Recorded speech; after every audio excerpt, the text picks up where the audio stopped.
सबसे पहले कांग्रेस पार्टी का मैं रुख करते हुए अभय दुबे जी, सीधा से सवाल मेरा ये है, दरअसल बीजेपी का ये कहना है जो विकास के काम बीते कुछ समय में करवाए गए हैं वहां पर वो आतंकवादियों को रास नहीं आ रहा है, और जीरो टॉलरेंस की नीति जो चल रही है आतंकवाद के खिलाफ, दरअसल उसी से आतंकवादी वहां पर बौखलाए हुए हैं, इस वजह से हमलों को अंजाम दिया जा रहा है। लेकिन कांग्रेस पार्टी इस पर पॉलिटिक्स कर रही है, क्या है इस पर जवाब आपका अभय दुबे जी?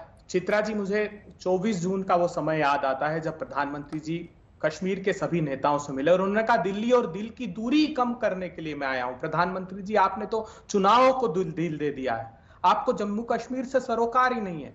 श्रीनगर से लेकर शोपिया और बांग्लादेश के नोआखाली से लेकर बेगमगंज तक हिंदुओं का कत्लेआम हो रहा है। 1990 के दशक में भी जो माखनलाल बिंद्रू घाटी छोड़कर नहीं गए, उनकी नृशंस हत्या कर दी गई, शिक्षक की हत्या कर दी, राजा और ऋषि मजदूर जो पेट पालने आए थे उनके सीने में प्रधानमंत्री जी गोलियां उतार दी। अभी मोदी साहब कितना बड़ा झूठ बोलकर गए कि 3 साल में कोई बड़ी घटना नहीं हुई। मैं साउथ एशियन टेररिज्म पोर्टल की रिपोर्ट से बताता हूं कि 2019 में 369 आतंकी घटनाएं कश्मीर में हुई, 20 में 415 और 21 में अब तक अक्टूबर तक 256 आतंकी घटनाएं घटित हुई है। मैं पूछना चाहता हूं प्रार्थना पूर्वक कि प्रधानमंत्री जी 2885 आतंकी घटनाओं में 1600 से अधिक हमारे लोगों की, जवानों की और नागरिकों की शहादत हुई है। आपकी नीति क्या थी? आप आए, सारे राजनीतिक दल कहते रहे कि मसरत आलम का प्रिवेंटिव डिटेंशन का ऑर्डर जो एसपी का है वो निरस्त मत कीजिए, उसको गिरफ्तार कीजिए, घाटी के हालात बदतर होंगे।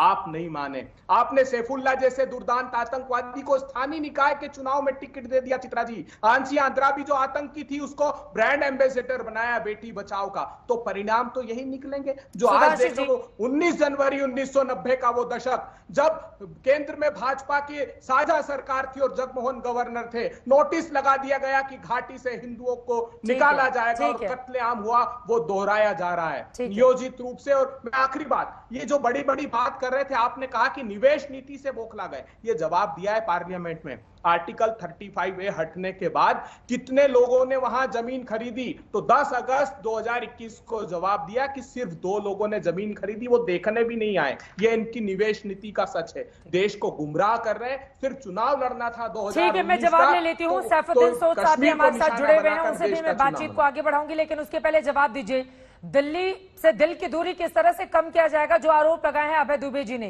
कि वहां पर क्या किया सरकार ने, और अब तो आतंकवादी हमले लगातार बढ़ते हुए चले जा रहे हैं, कौन है इसका जिम्मेदार? सुधांशु जी। अभय दुबे जी सब कुछ बोल दिए पर सिर्फ एक सत्य नहीं बोल पाए चित्रा जी, और जो आपके तेजस्वी यादव भी बोल रहे थे। अरे साफ साफ बोलिए ना, इस्लामिक आतंकवादियों द्वारा चुन चुनकर भोले भाले हिंदू और सिख नागरिकों, निहत्थे नागरिकों की हत्या की जा रही है। यह शब्द मुंह से नहीं निकल रहा है। बस यही मूल कारण रहा है 60-70 साल से कश्मीर की समस्या का, कि जो हकीकत है उसको स्वीकार नहीं करना, उस पर पर्दा डालना। और आज की हालत ये क्यों हुई वो मैं बता रहा हूं आपको। देखिए, जब से 2019 से धारा 370 हटी, अगस्त से 2019 से, समस्या कहां आई? बड़े लेवल से शुरू हुआ। पहले सर पटक के एक हो गए, संयुक्त राष्ट्र संघ में एक लाइन नहीं ला पाए।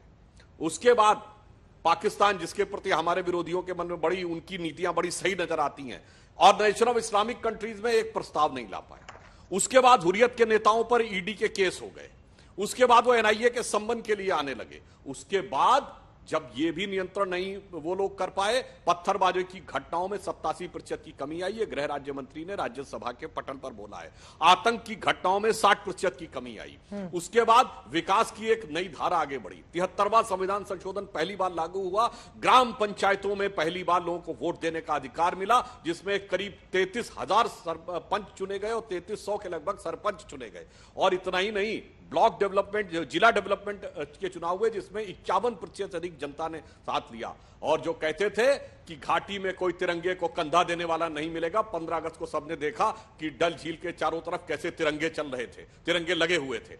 बस इसके बाद जब वो हर तरफ से हारते चले जा रहे हैं, तो खिसियाहट और बौखलाहट में वो इस सीमा तक आ गए हैं कि अब निहत्थे लोगों को इस तरीके से मारना शुरू कर रहे हैं। ये दर्शा रहा है कि अब मैं ये दर्शा रहा है कि वो अब अपनी लड़ाई में अंतिम बिंदु पे आए। सरकार पूरी तरीके से सुदृढ़ है। जैसे हमने हर मुकाबले पर उनको मात दी है। लेकिन चाहे यहाँ पर अंतर्राष्ट्रीय तो से लेकर नागरिकों सुरक्षा की से जिस चित्रा तरह से जी, जान दस जा रही है सरकारी उस पर भी आपको बोलना चाहिए। आश्वस्त रहिए लेकिन उसके पहले ठीक यहाँ है, भी चित्रा हमारे एक साथ 10 सेकंड सैफुद्दीन चित्रा जी, सोद बस साहब एक। जुड़े हुए हैं, पूर्व केंद्रीय मंत्री और कांग्रेस पार्टी के नेता। अभय जी, एक बार मैं उनकी टिप्पणी ले लूं, उसके बाद मैं आपके पास आऊंगी। 10 सेकंड से बोलिए बोलिए, देख- 10 देख- सेकंड 10 बोल सेकंड लीजिए, सिर्फ मैं। बोलिए।